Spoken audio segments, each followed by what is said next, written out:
সুপ্রিয় দর্শক শ্রোতা, আসসালামু আলাইকুম। আশা করছি আপনারা সকলেই ভালো আছেন এবং সুস্থ আছেন। দেশ এবং দেশের বাইরে থেকে যারা আমাদের ভিডিওটি দেখছেন তাদের সকলকে জানাই আমাদের চ্যানেলের পক্ষ থেকে আন্তরিক শুভেচ্ছা এবং অভিনন্দন।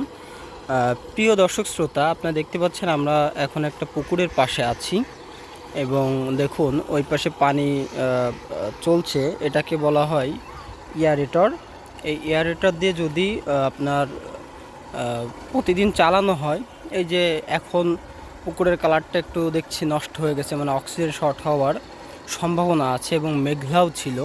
আর মেঘলা থাকলে অক্সিজেন শর্ট করে, তো সেক্ষেত্রে এখানে এয়ারেটরটা দেওয়ার কারণে এই পানিটা সারা পুকুর দেখুন নদীর মতো একটা ঢেউ খেলছে। আর এই ঢেউ খেললে এটা হচ্ছে অক্সিজেন সরবরাহ করবে এবং এটা অক্সিজেন সরবরাহ করলে মাছটা চলন বলন একটু বৃদ্ধি পাবে, খাওয়ার চাহিদা থাকবে এবং সবথেকে বড় বিষয় মৃত্যুর হার কমবে। তো ওই পাশে কিছু বাচ্চারা পানি দিচ্ছে, ওটা স্যালো দিয়ে ওখানে গোসল করছে।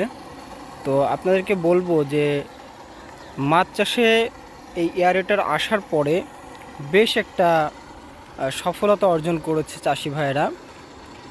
এর কারণ হলো, একটা এয়ারেটর ব্যবহার করলে পানিতে অক্সিজেন সরবরাহ ভালো হলে মাছের মানে মৃত্যু হার কমে এবং বিশেষ করে এই যে পুকুরের ভিতরে যেখানে 10 টন মাছ দিবে সেখানে কিন্তু অনায়াসে তার ডাবল মাছ দিতে পারবে, 20 টন মাছ এটা চাষ করতে পারবে।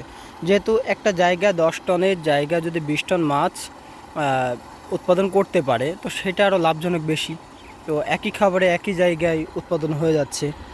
তো এজন্য এই এয়ারেটরটা ব্যবহার করে চাষি অনেক লাভবান হচ্ছে। হ্যাঁ, কিনতে একটু সাময়িক একটু দাম বেশি, প্রথমবার যেই কেনাটাই ওইটাই একটু বেশি ব্যয় হয়, কিন্তু এটার সুফলটা সেই চাষি নিজেই বুঝতে পারবে।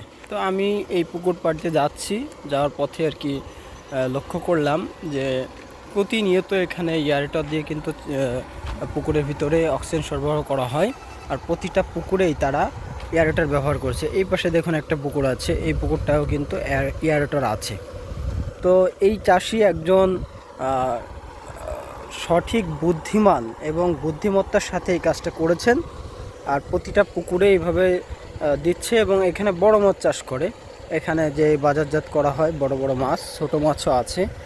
তো বিশেষ করে এখন শীতকাল, এই মুহূর্তে অক্সিজেন শর্ট করার সম্ভাবনা বেশি থাকে, যেহেতু বিরূপ আবহাওয়া থাকে, অনেক সময় মেঘলা আকাশ থাকে। তো সেই সময় এই এয়ারেটরটা কিন্তু অনেক কাজে দেয় এটা। তো একমাত্র চাষি ভাইয়ের এটা ভালো জানে। তো আপনাদেরকে বলবো, চাষে লাভবান হতে গেলে এমন কিছু কিছু পদক্ষেপ নিতে হবে যেগুলো যেন আমার চাষে আরও এগিয়ে নিয়ে যায়।